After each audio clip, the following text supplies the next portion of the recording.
Oi, pessoal, estou por aqui. Vamos começar a nossa live. Sou a psicóloga Mônica Martinez, sou terapeuta do luto e estou falando aqui direto da Harmony para o nosso congresso Mais Psicólogos. Vamos conversar a respeito do tema luto, transformar a dor em esperança.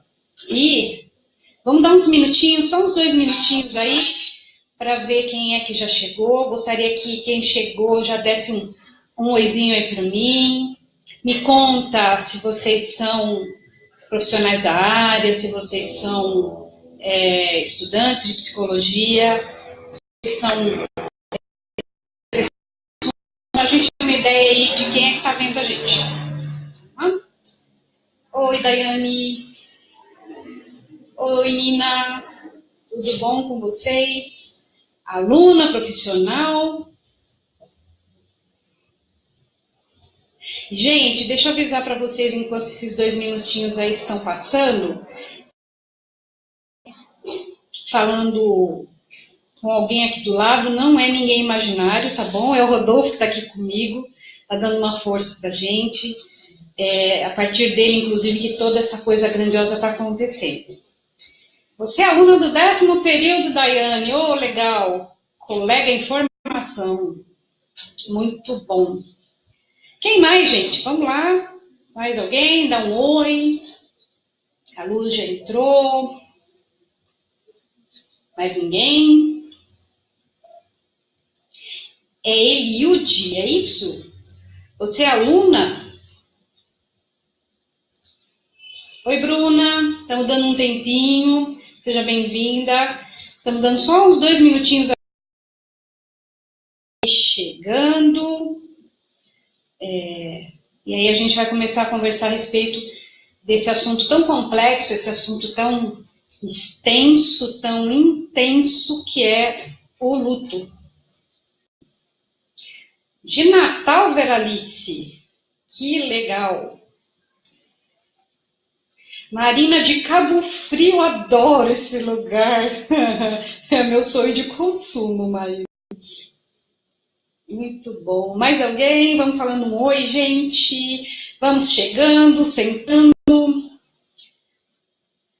Noemi, você não é aluna, mas gosta de psicologia. Que bom, que bom. Eu espero poder corresponder às suas expectativas aí. Luiz Carlos. TCC, Luiz Carlos. Olha que chique, do Rio. Pessoal do Rio, se aqui tá um calor danado em São Paulo, eu fico imaginando o Rio de Janeiro como é que deve estar. Deve ser uma coisa danada. Enquanto a gente vai esperando, deixa eu falar rapidinho. Tem estudante de psicologia, então eu acredito que isso interesse para vocês, talvez não, talvez sim. Nós vamos emitir certificado para as pessoas que têm interesse. Caso a pessoa... Oi, Marina, da psicanálise, legal. Eu sou logoterapeuta, Marina, não sei se você já ouviu falar. Nós vamos emitir certificado, sim, o Mais Psicólogos vai emitir certificado, então, para as pessoas que estão interessadas, envie um e-mail para maispsicólogos@gmail.com, porque aí eles vão passar para vocês todas as informações que vocês precisam para receber esse certificado, tá bom? Oi, Carol. Sinto muito, a gente vai conversar bastante, eu espero de alguma forma poder te ajudar, tá bom? Oi, Lilde, você é recém-formada. Eu espero que você está falando o teu nome certo, tá, Flor? Graduanda em TCC, Flavinha, legal, legal. Bom, gente, vamos começar? Acho que já temos uma turminha legal aí, vamos começar falando a respeito do luto? Eu acho que o legal é começar falando do começo, né? Nós temos uma visão do... antes de mais nada, gente, deixa eu falar uma coisa. Eu não vou esperar o final da live para responder questões de vocês, dúvidas de vocês. Então, a minha ideia é, à medida que a live corra, as perguntas de vocês eu vou tentar ir sanando. Eu espero que sejam perguntas... ou melhor, eu espero não. Eu vou tentar responder no momento as perguntas mais específicas do assunto, mas isso não quer dizer que outras perguntas que de repente não são o foco, eu não vá responder a posterior, tá bom? Então, esperem, aguardem, que pelo menos eu vou tentar o máximo possível neste momento responder todas as perguntas, não vou esperar o final, tá bom? Então, Vanessa, eu sou logoterapeuta, depois eu dou uma explicadinha. Eu vou tentar usar, inclusive, as questões de vocês para que a gente dê uma enriquecida em tudo que eu tenho para falar, tá bom? Bom, gente, vamos começar. Luto. Normalmente o luto, ou até pouco tempo atrás, o luto era visto e era tido como algo muito específico e muito de comportamento. Vamos pensar, há umas décadas atrás, quando a gente falava em luto, nós imaginávamos que era aquele período compreendido após o falecimento de um ente querido, onde a família mais próxima, né, normalmente esposo ou a esposa, filhos, irmãos talvez, mãe e pai, se resguardavam logo após um falecimento. E aí se compreendia aquela coisa de a mulher era esperado que ela trajasse preto, que ela não tivesse nenhum tipo de relacionamento, em homenagem, em memória do morto. Né? Era mais ou menos essa a visão do luto. E o que acontece? Hoje nós sabemos e nós entendemos, e que bom que assim é, que o luto, ele não é isso, ou ele não é só isso. Tá? Hoje nós entendemos que o luto é todo um conjunto muito grande, inclusive, de reações que vem em contrapartida a uma perda significativa. Seja essa perda de onde vier. Ou seja, não estamos mais falando aqui somente de falecimento. Vamos pensar num luto, por exemplo, advindo de uma perda de emprego, o término de um relacionamento. Vamos pensar e vamos começar a ampliar, porque se a gente entender que o luto é uma reação que vem em consequência de uma perda significativa, quantas perdas nós temos nas nossas vidas? Inclusive perdas positivas, né? Daqui a pouco vocês vão me chamar de louca, provavelmente, não tem problema. Todo psicólogo é meio maluquinho, mas vocês vão ver que o luto ele pode vir de coisas inesperadas e inimagináveis, tá?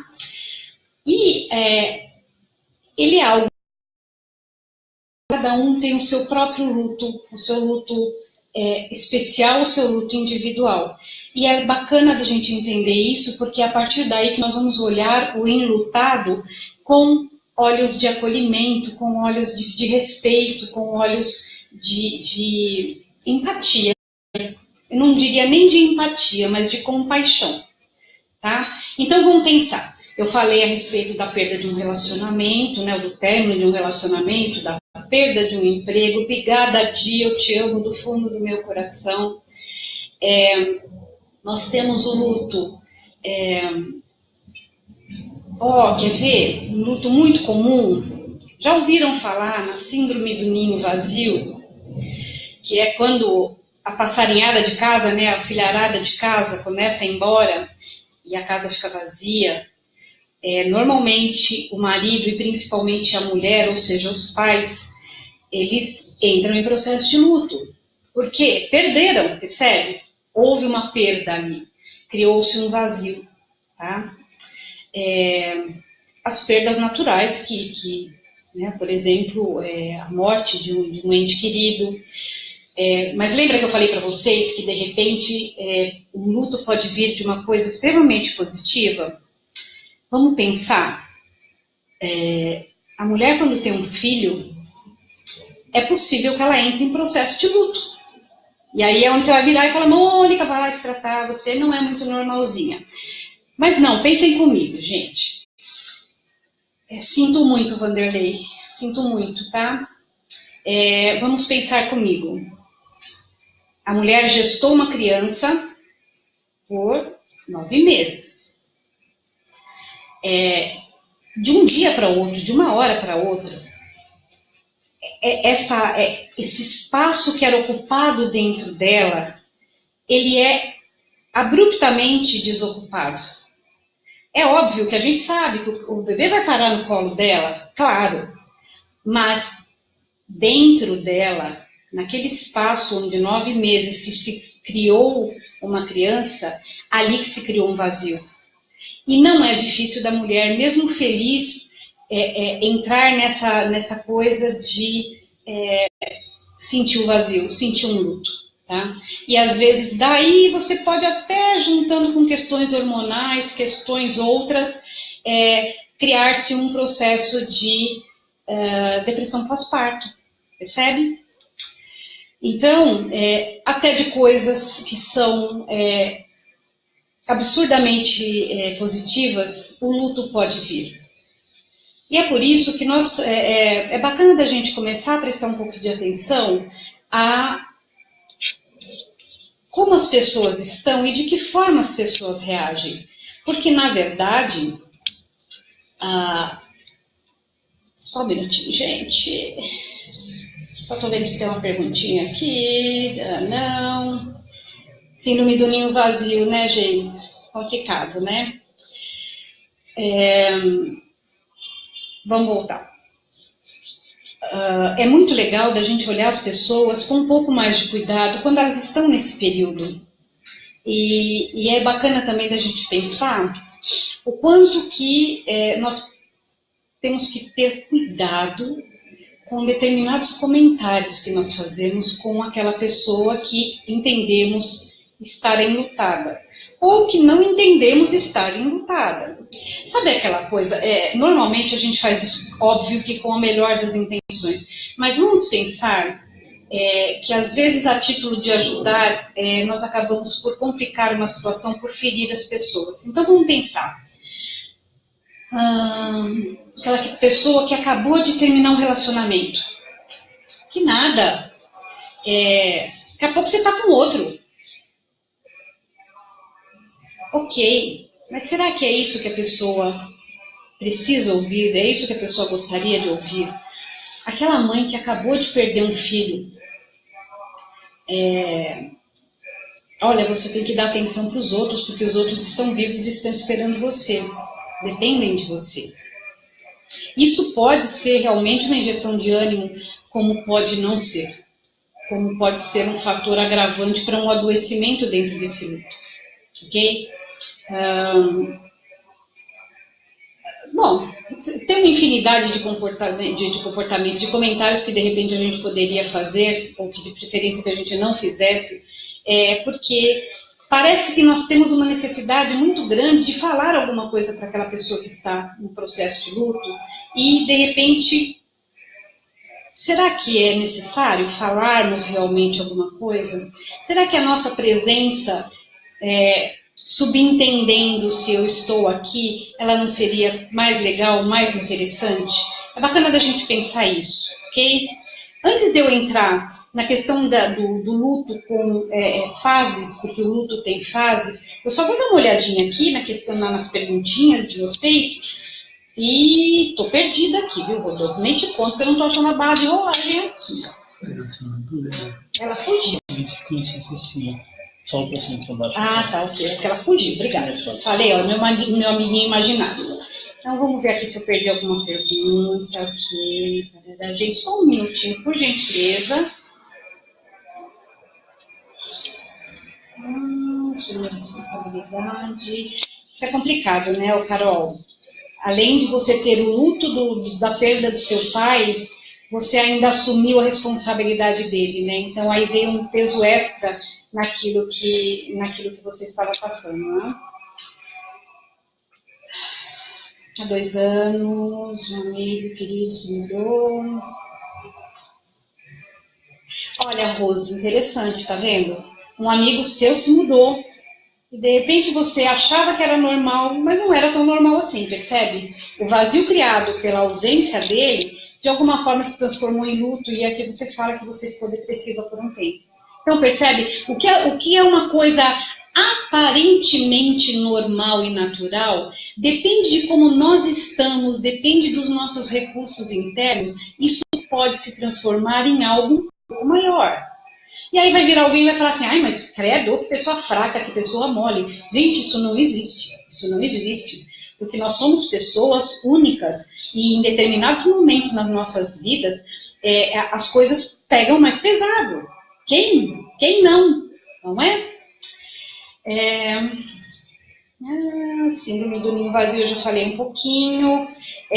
Falando um pouco mais a respeito da síndrome do ninho vazio, o que eu costumo falar para o meu pessoal? Gente, não vamos esperar acontecer a coisa para pensarmos a respeito do que fazer com a coisa.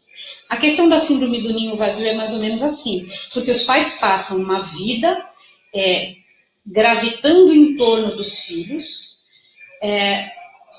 e não se preparando para a partida desses filhos. E aí eis que os filhos partem. E aí é que os pais vão começar a pensar, nossa, eu poderia ter, mas e se eu tivesse? Então, gente, quem ainda está com seus filhos em casa, eu sei que não é muito legal, que incomoda ficar pensando nesse respeito, mas vamos pensar a respeito. Vamos nos preparar para quando chegar o momento dos nossos filhos bater asas, que nós estejamos um pouco mais fortalecidos, sabendo quem nós somos, o que é que nos agrada, o que desejamos desse momento para frente, nos redescobrirmos como pessoas, porque parece que a gente se transforma só em pai ou mãe, e aí o que nos resta quando o filho vai embora? Então, vamos nos preparar para esse evento, para que quando ele chegar, o golpe não seja tão duro, percebe? Vamos lá de novo.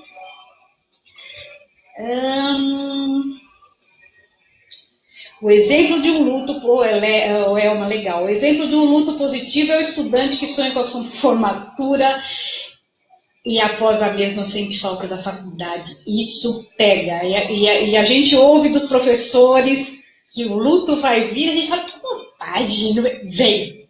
Ele vem e você fica perdidaço. E é por isso que às vezes o pessoal mergulha logo depois numa pós-graduação. Porque fica aquele vazio e você tenta preencher de alguma forma. Ok. Existe um tempo certo para esse luto Gi? Não existe tempo certo para o luto passar. Isso é único, é individual. Porque cada um de nós, como eu falei agora há pouquinho, tem os seus recursos, as suas possibilidades, as suas ferramentas internas para conseguir lidar e elaborar com essa perda. E aí, como que você vai falar assim para aquela pessoa que o filho morreu? Vamos lá, começa a abrir as portas do quarto dele, vai botando a roupa, dá a roupa, rapidinho, vamos... De quem é essa prece? De quem é essa necessidade? É daquela pessoa enlutada ou é da outra que está incomodada com a dor? Porque, gente, vamos pensar numa coisa? Nós não sabemos lidar com a dor do outro. Sabe por quê? Porque nós não sabemos lidar com a nossa própria dor. A gente não aprendeu, a nossa sociedade não nos permite lidar com a própria dor. Tanto é assim que a gente vê trocentos mil tipos de felicidade de caixinha. Sabe do que eu estou falando? Aquele remedinho que você vai e tome, que bom, tá tudo bem. Por quê? Porque a sociedade de alguma forma nos impõe, nos obriga que nós estejamos sempre muito bem, obrigada. E cada vez mais nós estamos pior, obrigada. Então, se eu não consigo lidar com a minha dor, como é que eu vou lidar com a dor daquela outra pessoa que está ali e que só fala no filho que morreu? Para vocês terem uma ideia do que eu estou falando, eu faço parte de uma comunidade aqui do Face mesmo, sobre luto, e esses dias foi criado um grupo no WhatsApp, e eu me apresentei ali no grupo para possivelmente ajudar essas pessoas. É muito interessante o fenômeno que se dá. Todas as pessoas falavam e postavam fotos dos seus filhos, dos seus maridos, dos seus tios. Ninguém visualizava a foto de ninguém. Eles estavam num sofrimento tão grande, tão voltados para dentro de si, que eles não tinham condição de olhar para o outro. Então ali, eu ainda dei o exemplo, era como se fosse um grupo de crianças brincando, crianças muito pequenas, em que elas estão ali juntas brincando, mas cada uma está brincando de uma brincadeira única. Elas não estão brincando entre elas, elas estão juntas no mesmo espaço. E o luto é mais ou menos isso. A pessoa, às vezes, ela ainda está no momento de ir para si. A dor é intensa demais. E deixa eu entrar, antes de eu seguir, deixa eu falar uma coisa que é legal da gente conhecer. Quanto mais conhecimento nós tivermos a respeito das coisas, mais a nossa vida vai se facilitar ou vai ficar menos dolorosa.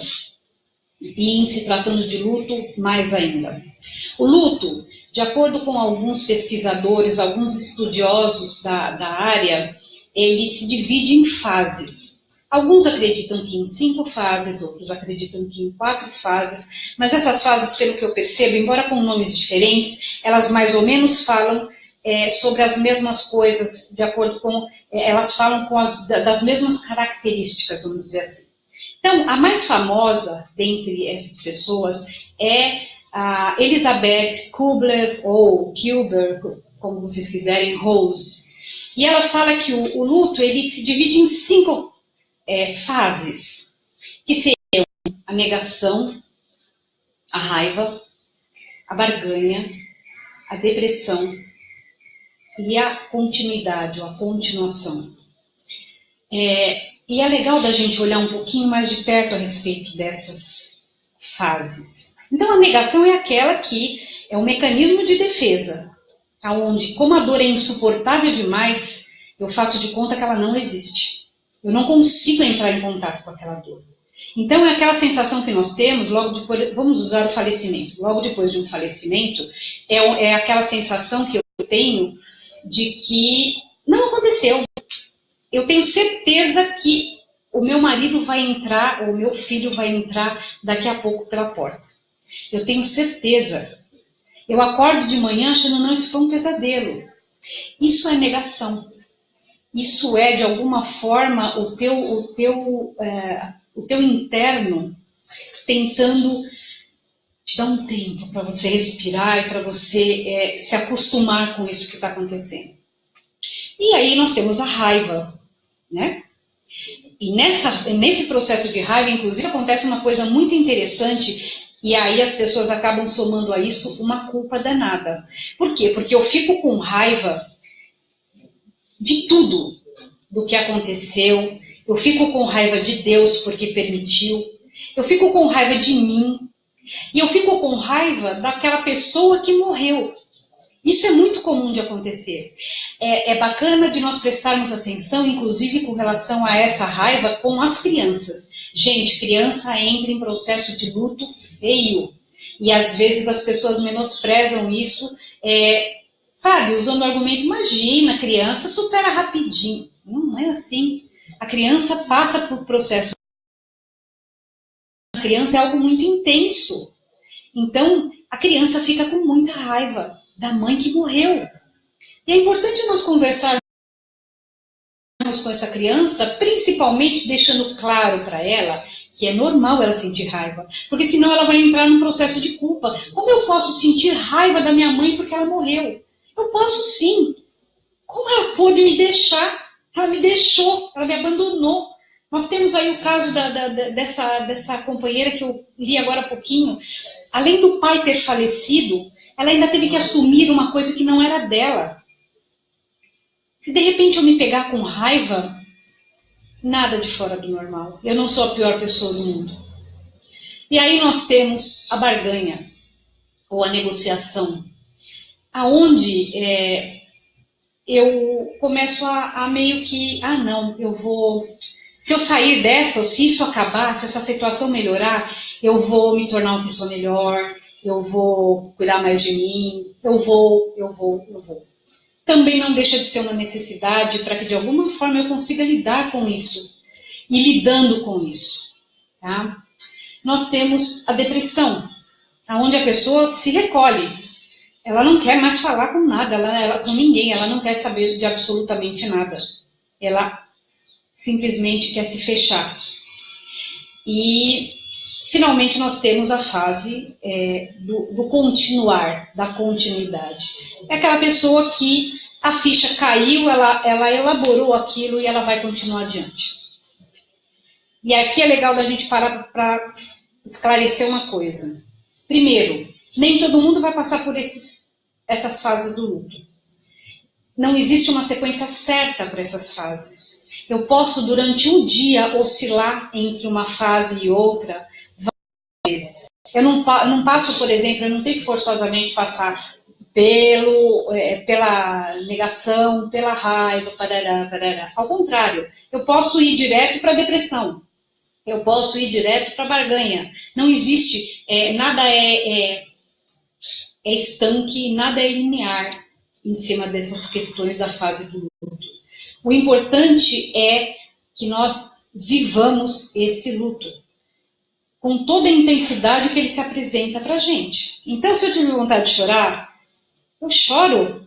E se eu fiquei com raiva, eu vou dar uns gritos, se for o caso, eu vou espernear, eu vou me jogar no chão, eu vou odiar. Não tem problema, não tem problema. Isso não é o fim do mundo. Não existe essa questão da culpa quando a gente está falando de luto, porque nós estamos falando da nossa dor, ok? Vamos dar mais uma continuadinha aqui nas perguntas. Vanessa, exatamente, é como se a pessoa não pudesse vivenciar a própria tristeza. Isso não é terrível? Como isso é horrível, eu ser obrigada a me anular porque os outros esperam isso de mim? Que coisa, não? Amanda, então pode dizer que uma perda em si, independente se é para a morte ou não, pode ser considerada luto? Sim, Amanda, se essa morte for, ou se essa morte não, se essa perda for algo significativo que de alguma forma despertou em você essas reações. Se isso aconteceu, a gente encara como luto.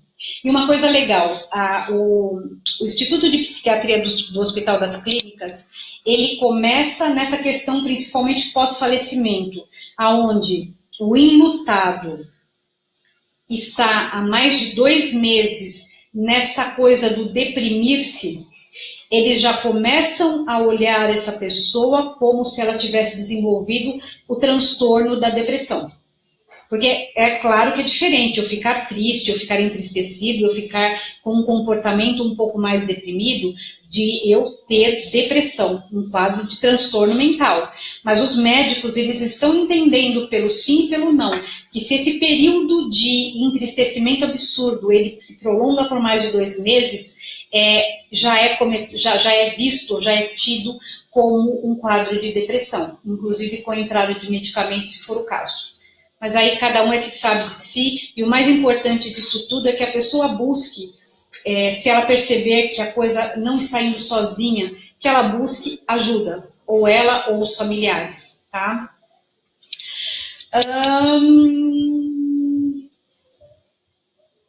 Obrigada, Alessandra, obrigada mesmo. Amanda, qual é a minha abordagem? Eu falei para você que eu ia falar, né, Amanda? Amanda, eu sou logoterapeuta.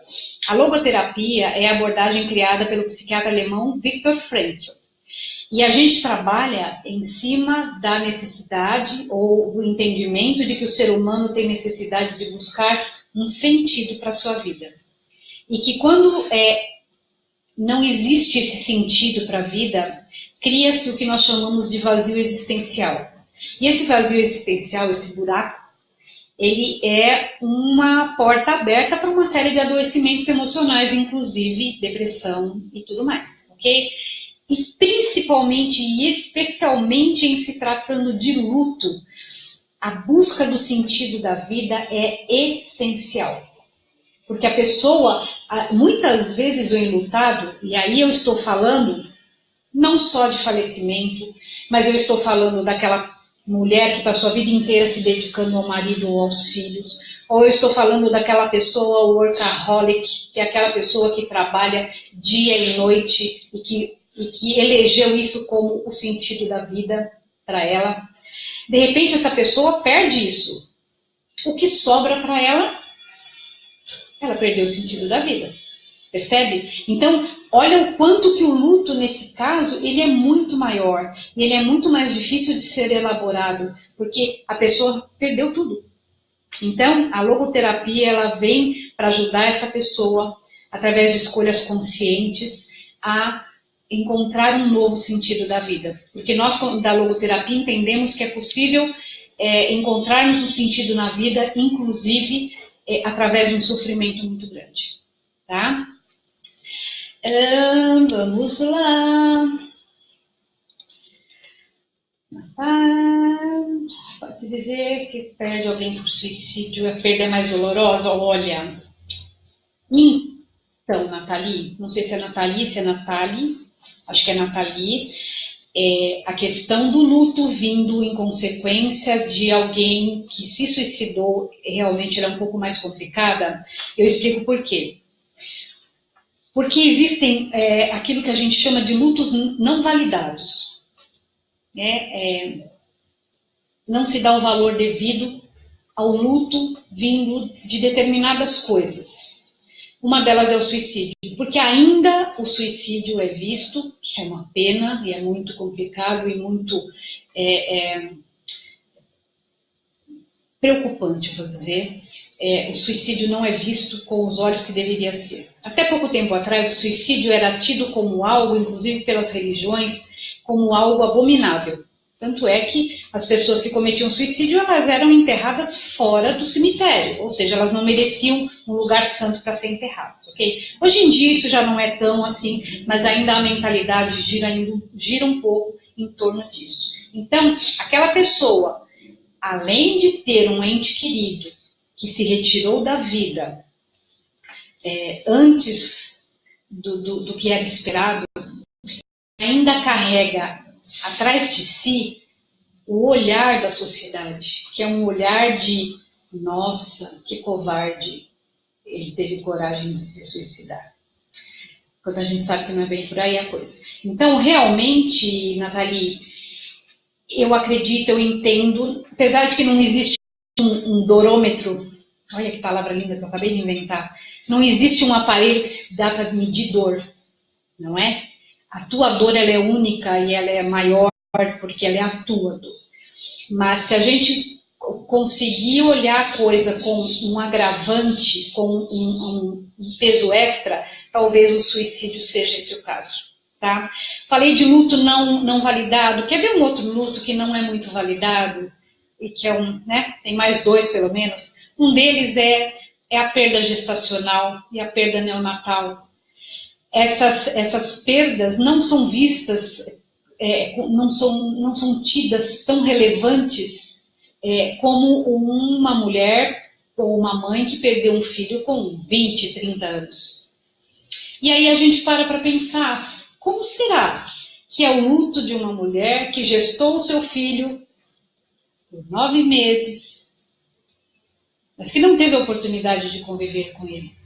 Porque se aquela outra mãe viveu com o seu filho 10, 20, 30 anos e tem toda uma história de vida concreta com ele, essa mãe aqui tinha toda uma vida de expectativas para esse filho, imaginando como seria a primeira palavra, o primeiro passo, o primeiro, e ela não teve. Isso tudo foi arrancado dela juntamente com a morte dessa criança. É dor menor, será? Dá para dimensionar? Não, mas é um luto que não é tão validado. Quer ver um outro luto que não é validado, da forma como a gente entende que deveria?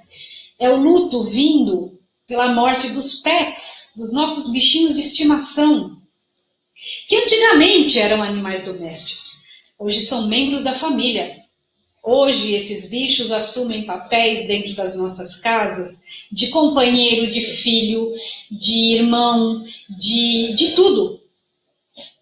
E aí você vai falar, mas ele é só um bicho. E eu vou falar para você, amor não tem entendimento de é bicho ou é humano. Amor é amor. Como eu posso dizer para aquela mulher viúva, sozinha, que perdeu aquele bichinho que ela amava profundamente, que isso não é nada, ele era só um cachorrinho. Não, ele era o sentido da vida dela e ela perdeu. Como menosprezar essa dor? Como querer comparar uma coisa com outra? É amor. E é luto. E é dor. Ok? Ai, vamos lá. Vanessa, parece que o luto é uma experiência que está presente no encerramento de ciclos, sem dúvida nenhuma. Exatamente, e às vezes a gente não consegue, Vanessa, lidar com esse fechamento de ciclos, né? Porque ainda em nós, no nosso imaginário, a coisa do apego e da necessidade de eu ter algo ali para mim, ela é muito maior. Então, se eu entendo que acabou um ciclo, fechou um ciclo, o que me sobra? Se tudo que eu entendia estava naquele ciclo. Nós temos dificuldade de ampliar, de expandir as nossas possibilidades. E por isso esse medo absurdo, esse luto, muitas vezes, quando um ciclo se fecha, certo? Muito legal essa sua visão, viu?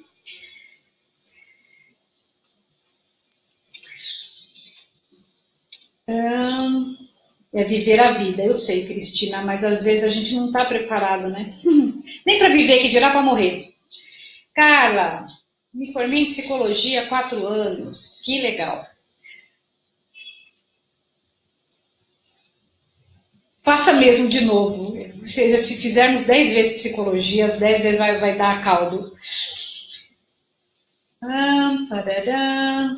Bru, que linda, também te amo.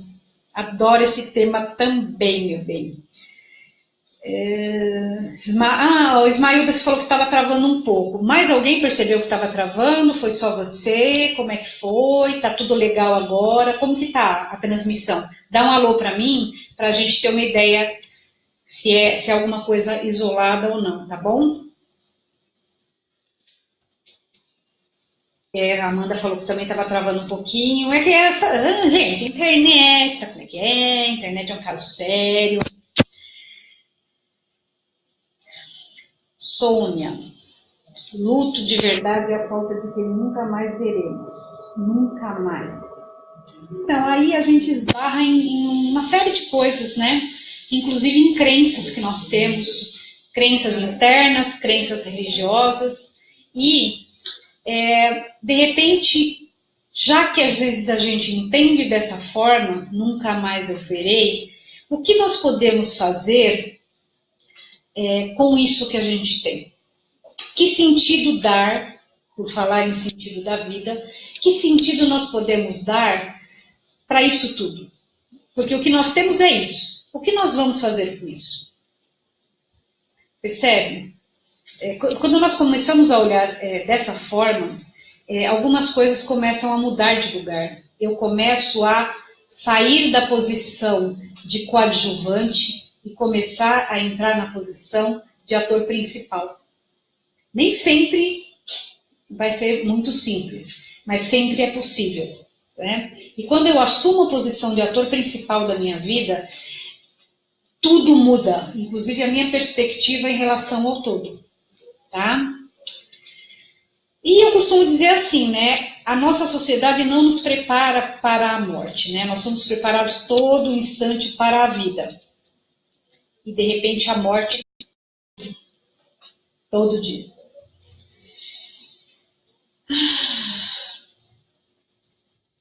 Érica, um luto que é complicado realmente é o luto vindo da traição.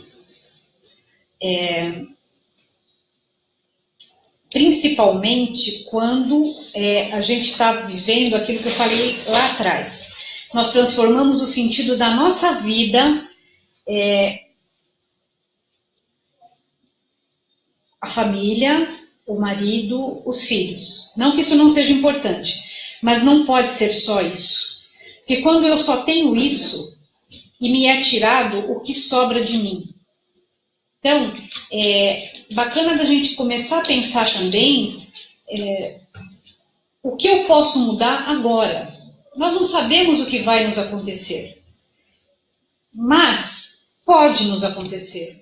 Então, se nós estamos tendo essa oportunidade de refletir a respeito, o que nós podemos fazer neste momento, com aquilo que nós temos, para que se um dia, porventura, isso aconteça conosco, não nos pegue tão desprevenidos e não nos jogue num sofrimento absurdo. Tá? Até porque é bacana da gente pensar. Dor é uma coisa, sofrimento é outra. Não é porque eu passo por uma dor que eu forçosamente tenho que passar ou tenho que entrar em processo de sofrimento, tá? Às vezes a gente acaba misturando um pouquinho. Vamos nós. Gente, eu quero um feedback de vocês aí, se tá dando para acompanhar legal, se eu não estou sendo muito confusa para vocês aí, não tô confundindo mais do que esclarecendo, isso também é bacana. Se vocês puderem me dar um alô, eu acho legal. Travou de novo, Amanda, caramba! Eu acho que, não sei.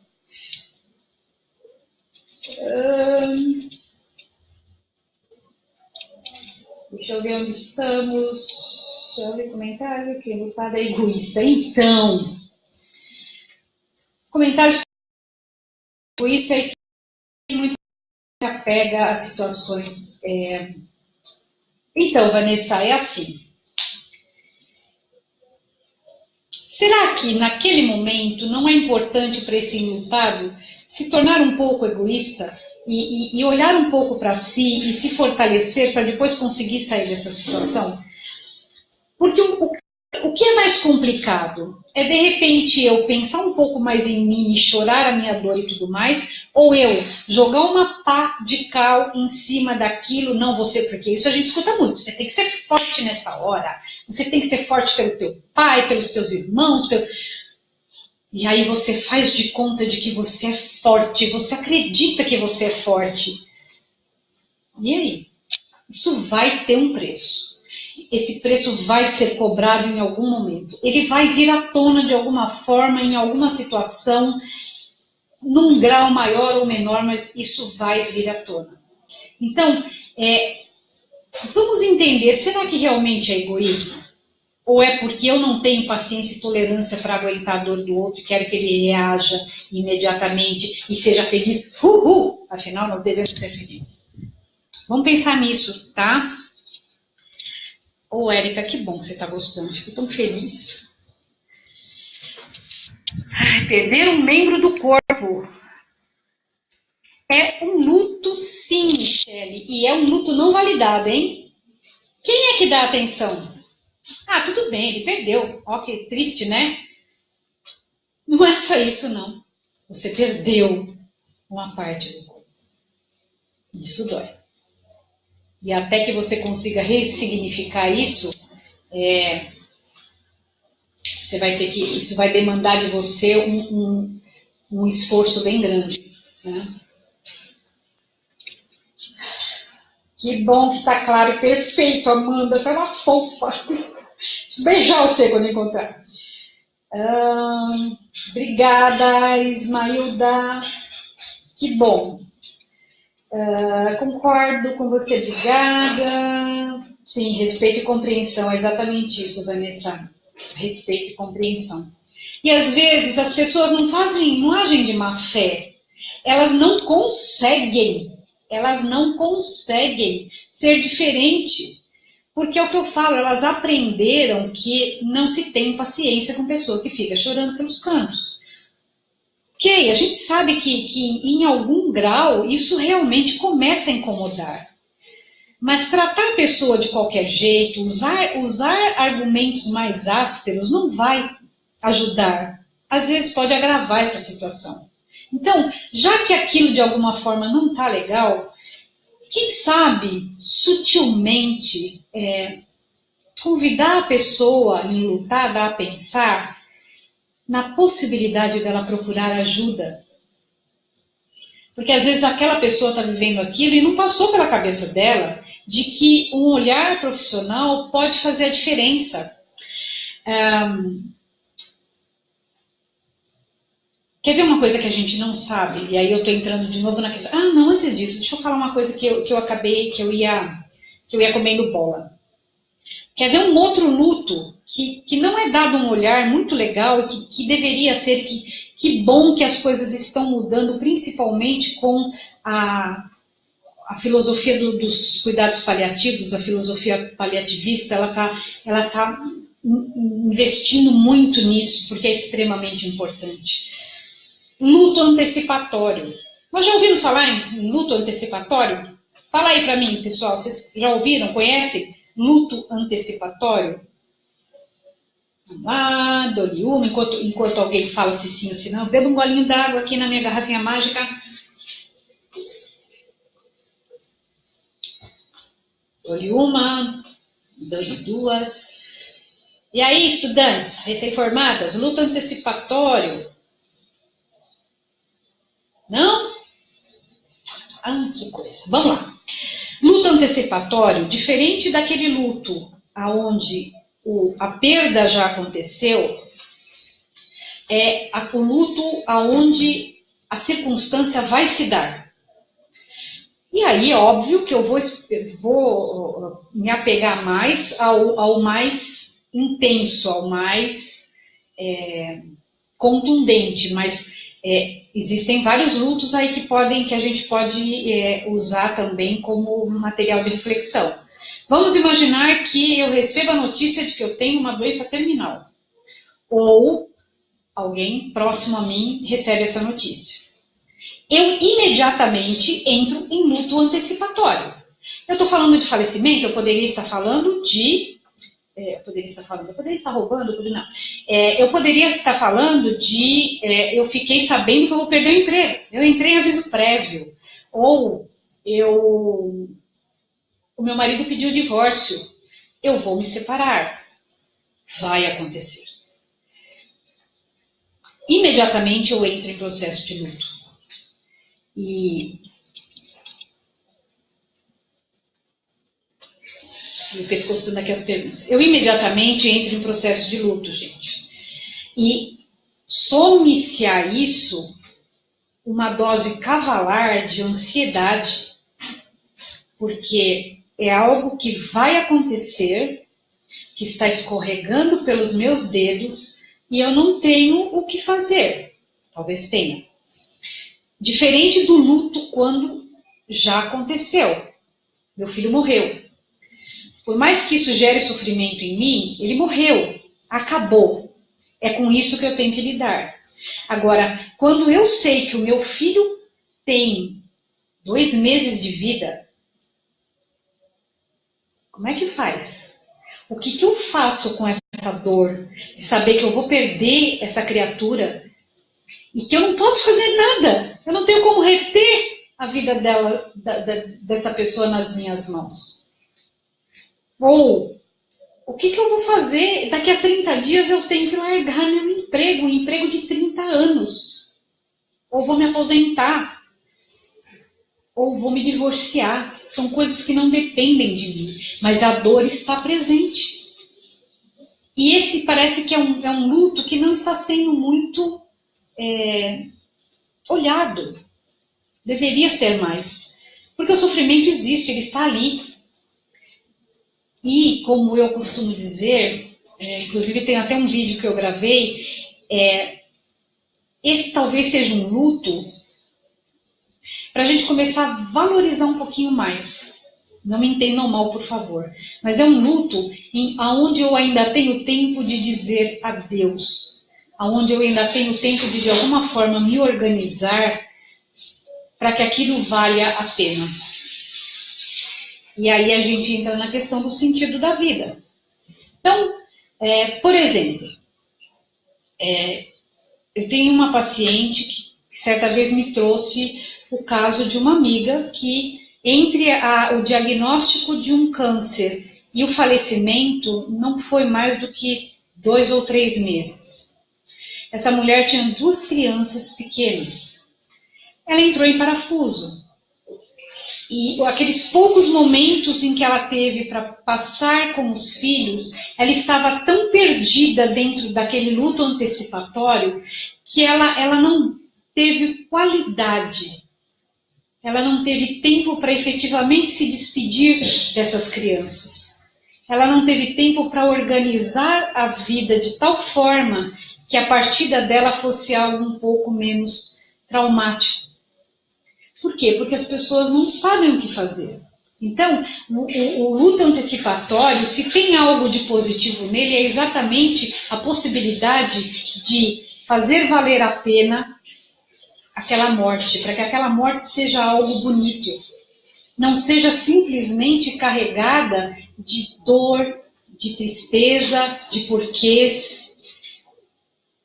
Essa mãe poderia ter tido, junto com os filhos, por exemplo, momentos onde ela conseguisse fazer um caderno de recordações, gravasse coisas para o futuro, que fosse acompanhando o crescimento desses filhos. Muita coisa poderia ter sido feita, que entra naquilo que eu ia falar agora há pouco com vocês, que é a necessidade dentro do luto, principalmente o luto por falecimento, dos rituais. O quanto os rituais nos ajudam a fechar esse ciclo, né, que acho que foi a Alessandra falou agora há pouco. Eles ajudam, eles são quase que chaves ali, e são extremamente importantes para que a gente consiga seguir adiante.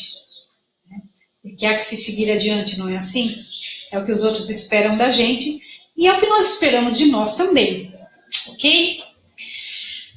Ai, mais um pouquinho, gente, vamos ver aqui. Ó, o Rodolfo está aqui do meu lado, ele ainda não me atirou nada, eu não sei se é porque ele está detestando ou porque eu não fiz nenhuma bobagem, gente. Então ele está aqui quietinho. Ele está aqui quietinho. Vocês vão continuar achando que ele é imaginário, né? Porque ele não se manifesta. Indica algum material para quem tem interesse em conhecer mais sobre a sua abordagem. Procura, Nathalie, por Viktor Frankl. É Viktor com C mudo e F-R-A-N-K-L. Viktor Frankl. O primeiro livro dele, e é um dos mais legais, se chama Em Busca do Sentido, um psiquiatra num campo de concentração. Esse homem sobreviveu a 3 campos de concentração na época em que o nazismo estava dizimando os judeus. Eu acho que ele tem alguma coisa para contar. Então, dá uma procurada, você vai entender o que é a logoterapia, tá bom? Fico feliz que você tenha gostado, que você tenha se interessado. Mais uma pro Reduto. Tem muito material para se aprofundar, Flá. Tem um livro que é muito legal, se chama A Morte e o Morrer. É muito bacana, acho que vai ajudar você bastante. Psicóloga Larissa, complicado porque, por mais que tentamos valorizar as pessoas que estão ao nosso lado, experienciar cada vivência nesse mundo, estamos preparados para a morte? Não estamos, claro que não. Nunca estaremos preparados para a morte e para perder aquele ente querido. E aí, sabe por quê, Larissa? Porque algumas coisas permeiam essa questão da morte, do perder. A palavra já começa daí, eu perco aquilo que é meu, né? A nossa sociedade não nos prepara para isso. Existe, misturado com o nosso sentimento, uma dose de apego. Existe, permeando isso tudo, a questão de eu ter transformado aquela pessoa no sentido da minha vida e junto com ela vai o sentido da minha vida. Percebe? São muitas coisas a serem trabalhadas. E é por isso que muitas vezes as pessoas não conseguem lidar com isso e adoecem. E aí entra naquilo que nós chamamos de luto adoecido, que é quando a pessoa não conseguiu elaborar de uma forma positiva esse luto e ela entra em processo de adoecimento emocional. E aí, eu diria que é importantíssima a intervenção de um psicólogo e de um psiquiatra. Mas principalmente de um psicólogo, tá? Não menosprezando o papel dos psiquiatras, óbvio que não. Mas não adianta só o medicamento atuar na química cerebral. Essa pessoa precisa de terapia para se reorganizar e se ressignificar. Percebe? Nunca ouvi falar, que bom, agora eu ouvi, eu perguntei sobre o tempo, existe um tempo determinado. Ismailda, eu acho que eu falei já, né? Não tem tempo, não tem jeito. Cada um é cada um e cada um vai ter o seu tempo. O luto patológico, Fernanda, é exatamente isso que eu acabei de falar. Eu costumo usar o termo luto adoecido, que é quando a pessoa não conseguiu elaborar. ela cristalizou em algum momento ali naquele luto, seja na raiva, seja na negação, seja onde for. Ela não conseguiu entrar naquele momento da ressignificação e do seguir adiante. E aí há que se ter uma intervenção. É importante que se tenha. E o mais importante é que essa pessoa seja acolhida antes de que isso se torne adoecido ou patológico, como você está dizendo. Percebe? A gente tem que usar a coisa em caráter preventivo. Porque senão a gente vai sempre correr esse risco de um adoecimento. E muitas vezes desnecessário e evitável. Tá?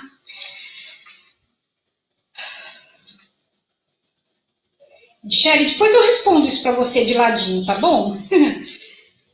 Sobre essa questão das estratégias. Sobre rituais, o que eu quero dizer? Velório, cerimônias de sétimo dia, e não só isso. Nós podemos usar uma série de coisas que nos ajudem a irmos nos preparando para essa coisa do seguir adiante. Cartas de despedida, o próprio testamento, no caso de um luto antecipatório, um testamento, medidas do que fazer com os negócios, do que fazer com coisas importantes na nossa família. Porque, gente, não adianta nós ficarmos brincando de esconde-esconde, fazendo de conta que não vai acontecer. E se de repente percebemos que aquela pessoa está com dificuldade em lidar com isso, sutilmente, sem forçar, nós podemos também entrar por esse caminho. Você gostaria de fazer alguma coisa? Tem alguma coisa importante para você e que você acha que está pendente? Não tenhamos medo de perguntar e não tenhamos medo de ouvir as respostas. Às vezes elas são surpreendentes. Não tenhamos medo de nos despedir, olhando no olho.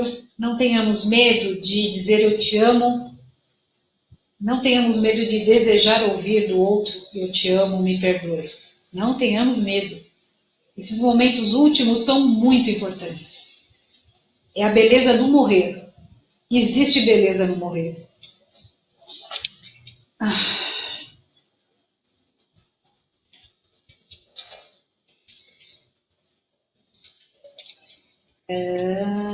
Bom,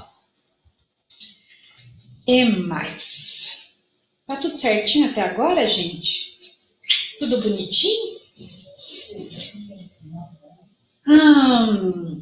Vamos pensar. O título da nossa live, né, que é Luto, transformar a dor em esperança. Lembra que eu falei agora há pouco que dor é uma coisa e sofrimento é outra? Vamos começar a caminhar um pouquinho por esse lado? Por que eu estou falando isso? É comum nós entendermos que dor e sofrimento é a mesma coisa. Não é.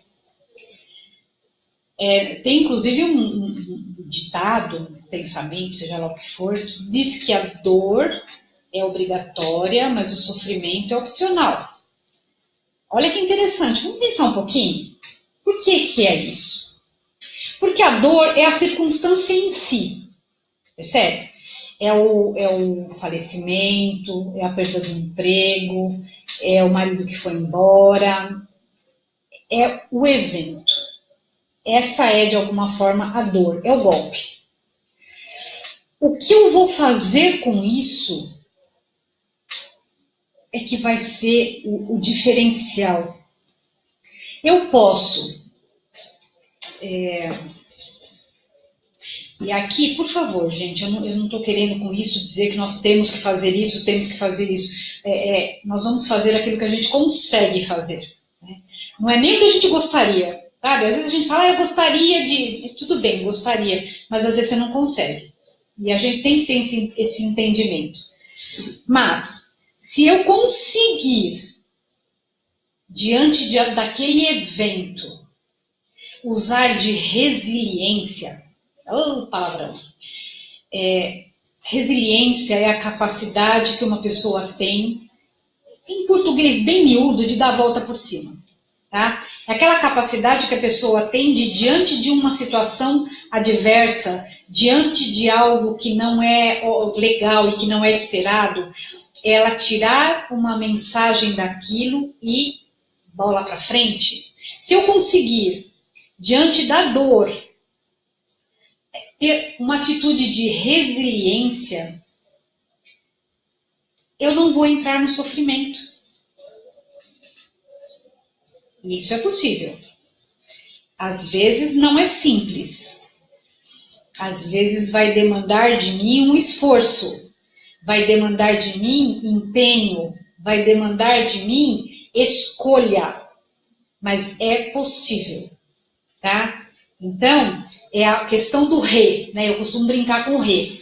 É o momento em que eu me ressignifico, é o momento em que eu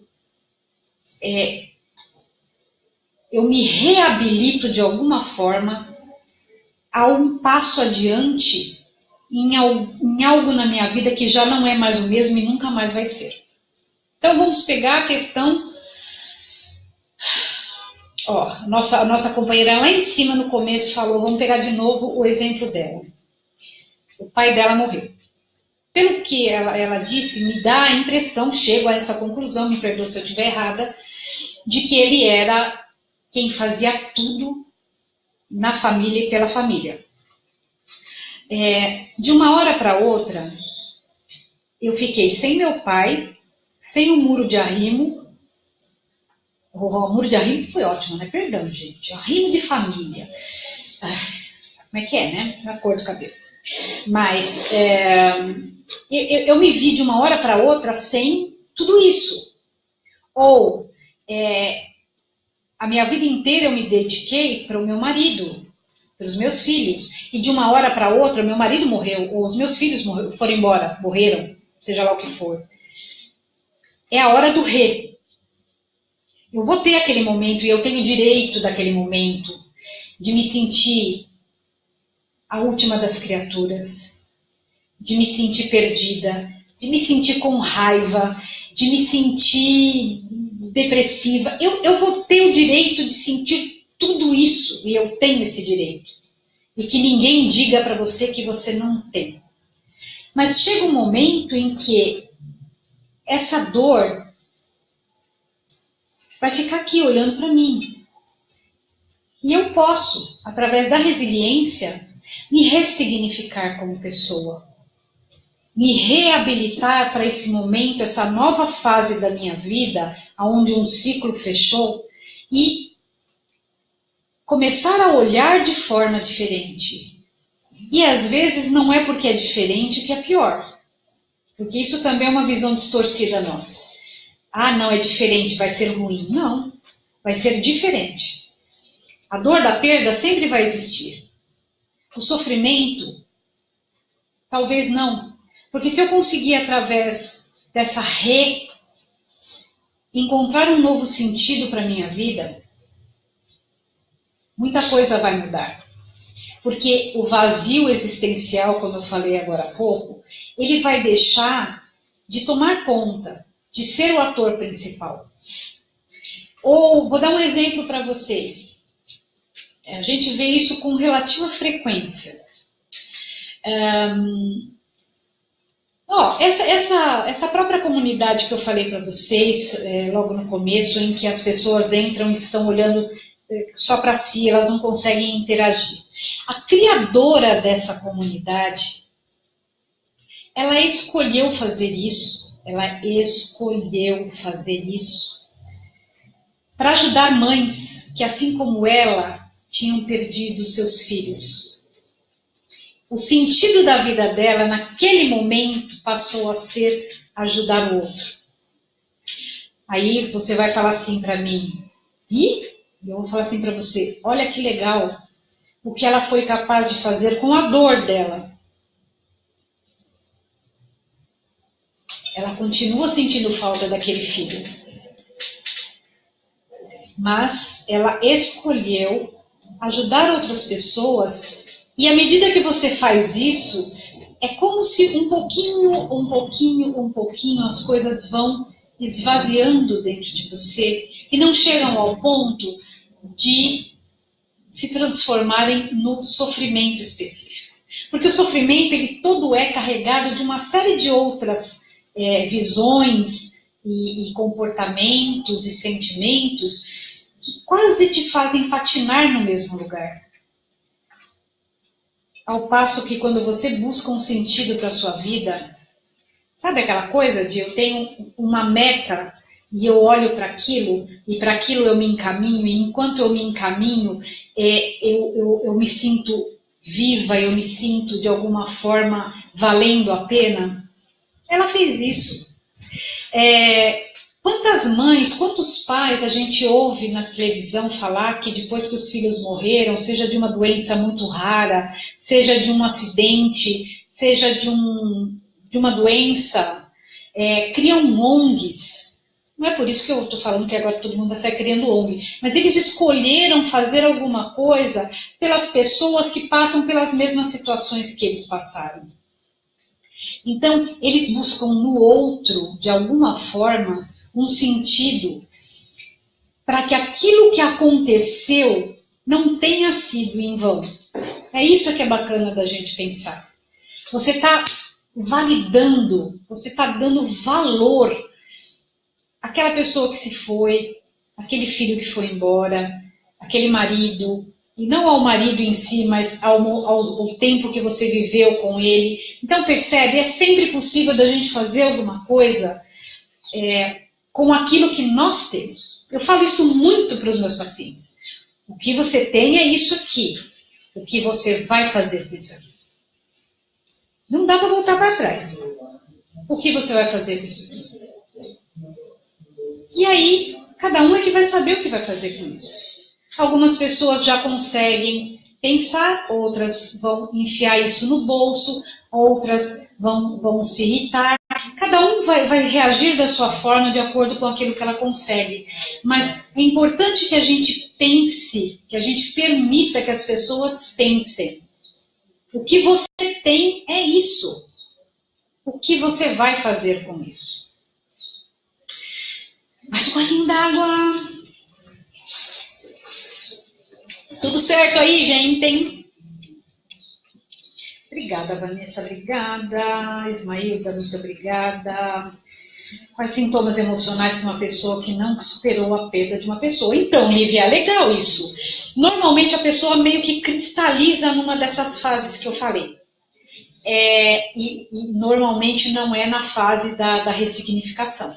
Ou essa pessoa fica muito tempo em negação, ou essa pessoa fica muito tempo na raiva, ou essa pessoa fica muito tempo na depressão. Quando eu falo muito tempo, estou querendo dizer muito tempo mesmo. Embora eu tenha dito e vou repetir, não existe um tempo certo para que você passe pelo luto, existem coisas que começam a chamar a nossa atenção. A pessoa está 2 anos ali, com raiva de tudo pelo que aconteceu, ou a pessoa já está mais de 2 anos ali, acreditando que aquele filho vai voltar, sabe? Muito tempo. Aí é onde a gente começa a questionar. Talvez não esteja tão bem assim. O luto não está evoluindo, percebe?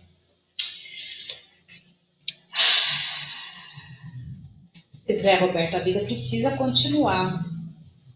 Mas quanto mais preparados a gente tiver para esses momentos, e mais a gente entender que as perdas fazem parte da nossa vida e que elas vão ter maior repercussão nas nossas vidas de acordo com a importância que eu dou para as coisas, é mais fácil da gente lidar com as situações quando elas acontecem com a gente, tá? Ismailda, quando a pessoa usa o luto como bengala para arrastar o sofrimento vida afora, como lidar? Então, complicado, não é? Lembra que eu falei? Vou repetir. As pessoas fazem aquilo que elas conseguem, Talvez nesse momento o que a pessoa consiga é exatamente isso. E às vezes, de novo, né, a gente se incomoda com algumas coisas, mas é uma forma dela lidar com isso. Vai chegar um momento em que, de alguma maneira, ela vai sentir necessidade de dar um passo para frente. Eu sei que é tentador a gente ficar atrás da pessoa empurrando. Vai logo, tá falando por isso, não aguento mais você falando. Mas se essa pessoa ela usa quase como um vitimismo, é porque ela está tendo algum ganho secundário em cima da situação de alguma forma. E é o que ela está conseguindo nesse momento. É o que ela é o máximo que ela está conseguindo. Né? Então, muito complicado da gente olhar de fora. Porque de dentro é que é o X da história, né? E de dentro a gente só enxerga talvez um cadáver quando a gente disseque. Porque nem de nós e nem do outro a gente tem muita ou total percepção do que está dentro, né? De nós, então, piorou, que a gente acha que você conhece uma barbaridade, vai ver, não conhece nada, né?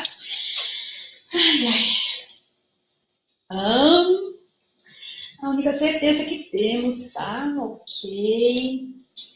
Como podemos trabalhar com os idosos? Olha, essa questão dos idosos ele é muito interessante para se trabalhar no aspecto luto.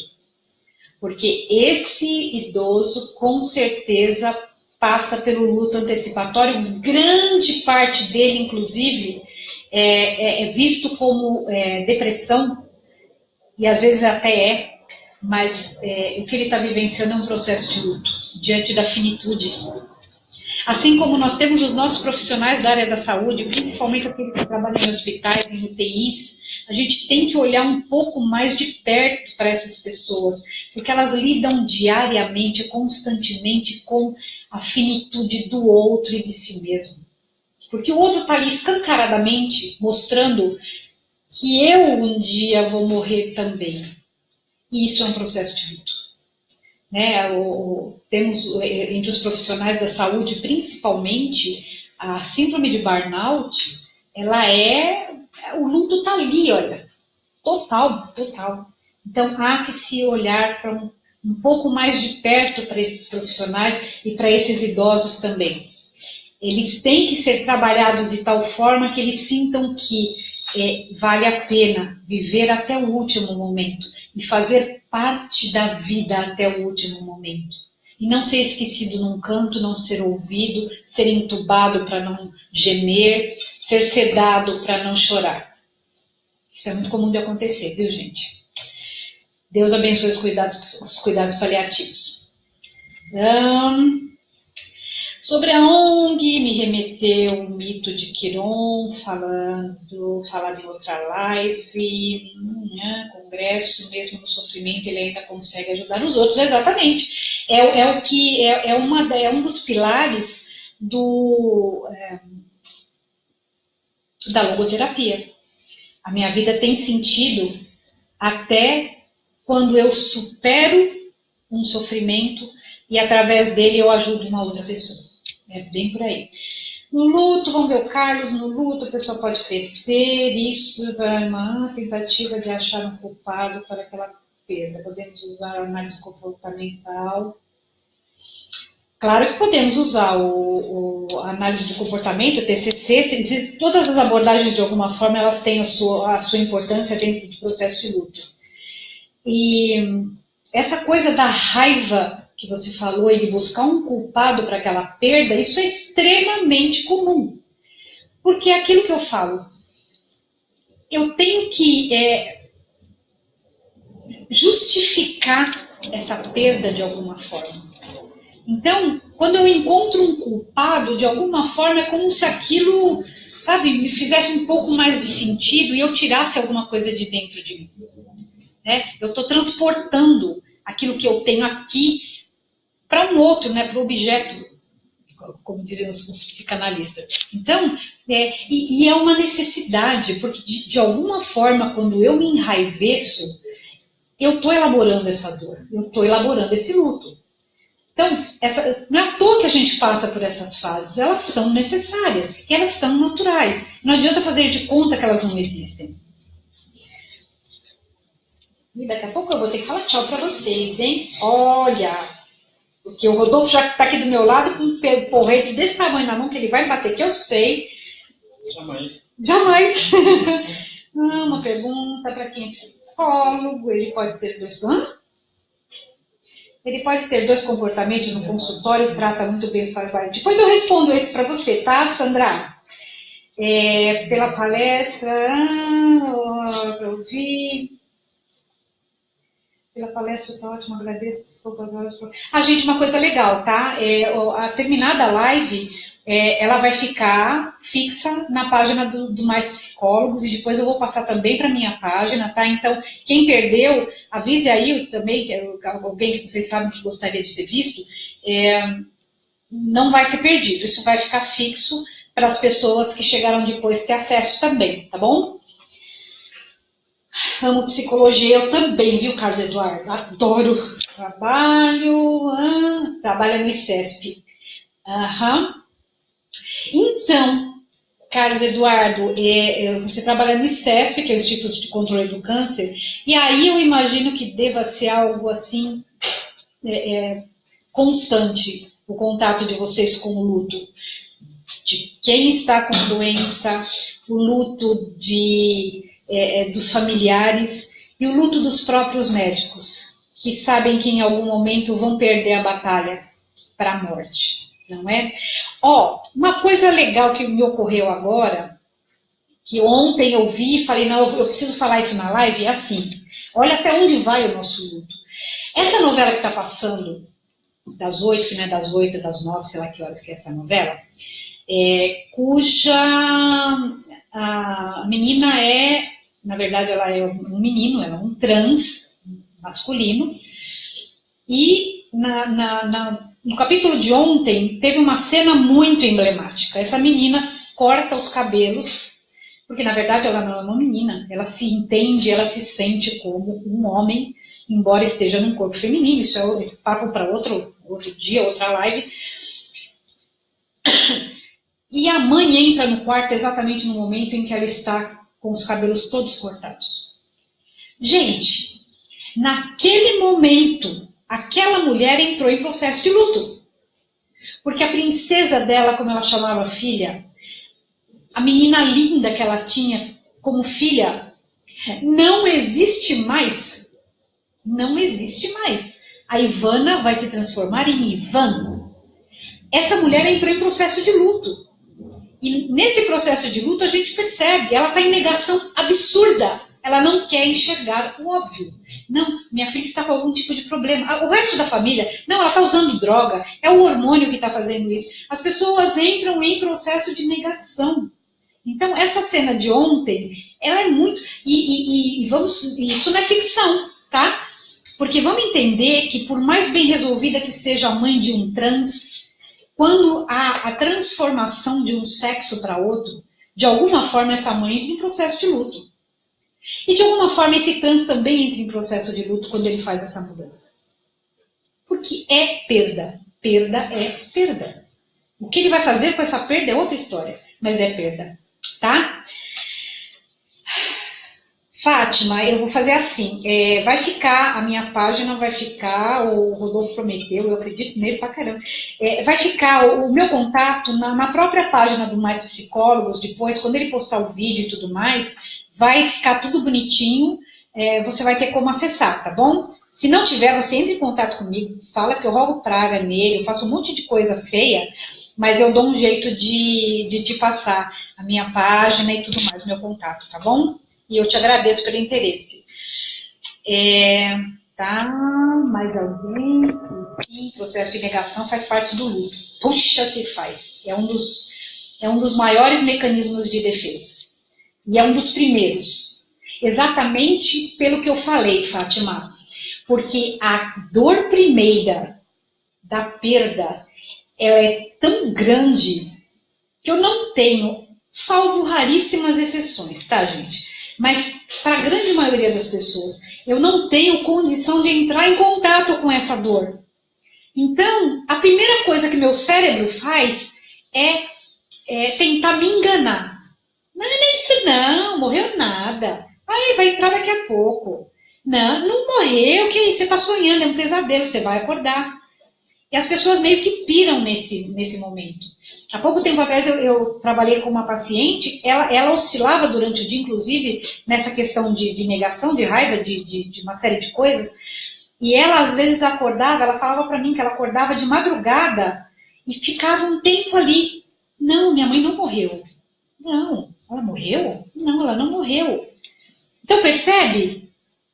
O próprio cérebro tenta, de alguma forma, retomar aquilo que era o controle dele, aquilo que era importante para ele, e fazer com que você não sofra. Ele não quer entrar em sofrimento. Nós não temos, muitas vezes, recursos o suficiente para entrarmos nessa dor e permitirmos que a dor chegue. E é por isso que muitas vezes, inclusive eu vou fazer uma live daqui a uns dias, olha aí eu fazendo propaganda, que coisa feia, mas eu vou fazer uma live daqui a uns dias, quando nós vamos entrar em setembro, que é o Setembro Amarelo, que é o mês de prevenção ao suicídio.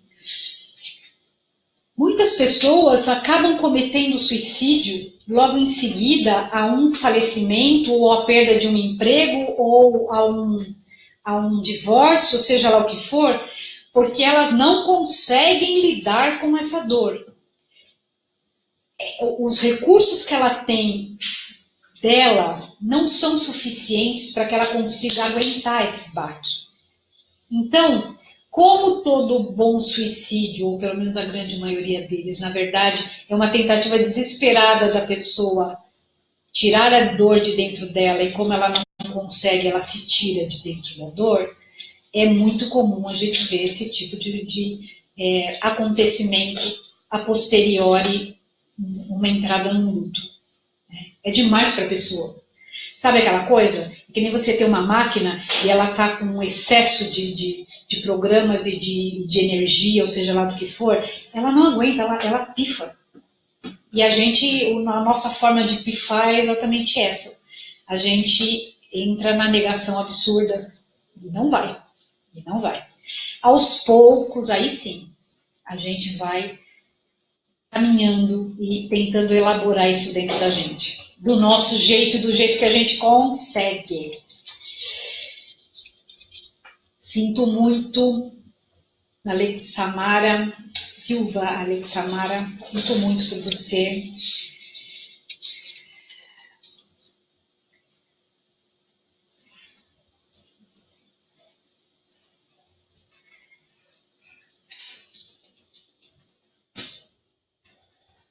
Exatamente o que eu te falei, né, Alexamara?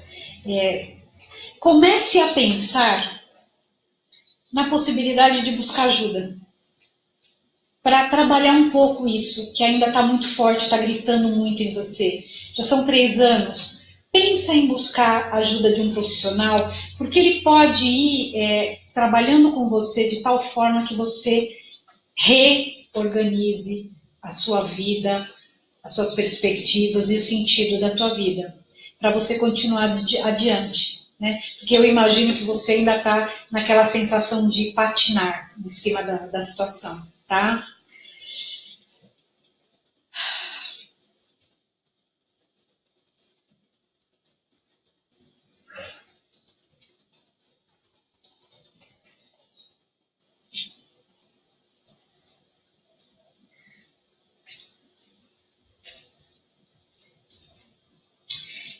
Carlos Eduardo, depois eu respondo a tua pergunta, tá bom? Porque ela é bem específica. Jaqueline, oi Jaqueline. Qual a sua abordagem? A minha abordagem é a logoterapia. Jaqueline, é assim, a minha abordagem é a logoterapia, mas eu trabalho com um viés, né, alguma coisa assim, da TCC, que é a terapia cognitiva comportamental, tá bom? Mas a minha visão e o meu pilar é a logoterapia, tá? Que é a abordagem que trabalha em cima do sentido da vida. A morte é muito cruel, Carla, pois é, né? Complicado, Carla. Sinto muito. Exatamente. A gente precisa escolher mudar o nosso modo de pensar. Quando a gente consegue, a gente escolhe mudar o nosso lado, o nosso modo de pensar e a gente não adoece. Eu tenho só 3 minutos, né? Se passar uns minutinhos, que não. Tá, joia. Tem que conversar com o menino aqui, porque ele é bravo, gente, eu nem conto pra vocês. Nossa, ele é terrível.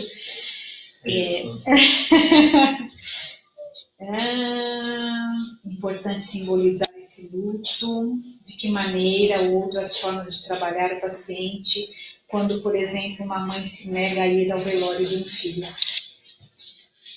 Olha, então, para uma mãe se negar a ir ao velório de um filho é porque ela não consegue de jeito nenhum participar deste momento, tá? O que a gente vai fazer? Não tem como forçar. Se de repente ela não desejar participar, ok. Existe a possibilidade de uma despedida a posteriori, né? É aquilo que eu falei dos rituais. Existe a possibilidade de depois, se ela sim o desejar, ou se isso for algo que incomode demais a ela, um profissional, por exemplo, ajudar essa mãe nessa despedida desse filho. Tá? Até para que ela não entre nessa coisa da culpa de se castigar porque ela não foi no velório do próprio filho, porque afinal é isso que esperam dela. Tá? Estou pagando eletivos de logoterapia, que bom que você está gostando. Então, Ismailda, procura logoterapia, joga logoterapia na internet, você vai pegar bastante coisa. É o que eu falei, existe um livro que foi feito pelo criador da abordagem. Esse livro é fininho, você baixa ele, inclusive, pela própria internet, você consegue baixar. Se chama O Sentido da Vida, um psiquiatra no campo de concentração. É muito bacana. Tá? É um livro facinho de ler, extremamente didático, onde ele conta a história dele e de que forma que mais ou menos nasceu a logoterapia. Essa visão que ele tem do sentido da vida, da importância do sentido da vida. Ok? Para as perguntas? Não temos mais perguntas? Eu vou fazer de novo, dou-lhe uma, dou-lhe duas, dou-lhe três. Gente, para fechar, eu quero bater de novo nessa questão da resiliência. Se para algumas pessoas a resiliência é algo nato, para outras é aprendido. E é possível que nós aprendamos a ter resiliência. Usando o quê? Usando um contra-argumento, vamos dizer assim. Eu falo isso muito para os meus pacientes, né? Contra-argumente com o teu cérebro. Por quê? Porque assim, nós temos crenças internas, inconscientes, a respeito de tudo na nossa vida. E se depende do tipo de crença que eu tenha a respeito da morte, do sofrimento e de tudo mais, eu vou reagir da forma como essa crença determina. Então, o natural é que essa crença se apresente na forma de algum tipo de pensamento X. Então, por exemplo, a minha vida acabou porque o meu casamento se desfez. Ou a vida já perdeu o sentido porque meu filho não está mais aqui. Ou o que vai ser de mim agora que eu não tenho mais aquele emprego? Que tipo de argumento você poderia usar para esse tipo de pensamento? Sabe, alguma coisa do tipo, calma, as coisas vão se resolver. Eu vou fazer o meu melhor. Eu posso escolher fazer diferente. Neste momento eu estou em sofrimento. Eu ainda estou. Você sempre vai ajudar o teu cérebro a entender que existe um outro caminho além daquele que ele está acostumado a pensar. Ah, Mônica, é fácil falar. Eu sei que é fácil falar. Mas algo tem que ser feito. Algo tem que ser feito. E a base da resiliência é exatamente essa. Eu tenho isso. O que eu vou fazer com isso? Eu posso me afundar nisso ou eu posso transformar isso em algo que valha a pena, em algo positivo, em algo que me conforte. Sempre é possível através de escolhas e de empenho. Se eu entender que vale a pena. Ok? Gente, últimos minutinhos mesmo de verdade agora. Eu gostaria de agradecer vocês imensamente por toda essa atenção que vocês me deram, por toda essa participação. Foi muito legal, foi muito legal. Foi um prazer enorme conversar com vocês, estar essa hora e meia aí conversando com vocês e vocês sendo receptivos e me respondendo e correspondendo a mim. Foi muito legal. Eu espero ter conseguido passar um pouco daquilo que é o universo do luto, para que a gente tenha um pouquinho de material, um pouquinho de possibilidade de reflexão para não passar da dor para o sofrimento, transformar a dor em esperança, porque a esperança ela é como um raio de sol, né? O sofrimento talvez não, ok? Foi muito bom, muito bom, muito bom, muito obrigada, vocês são muito queridos, e quem sabe a gente se encontra na próxima live, tá bom? Onde eu vou falar um pouquinho a respeito do suicídio entre os jovens, tá bom? Obrigada, gente, um beijo no coração de todo mundo.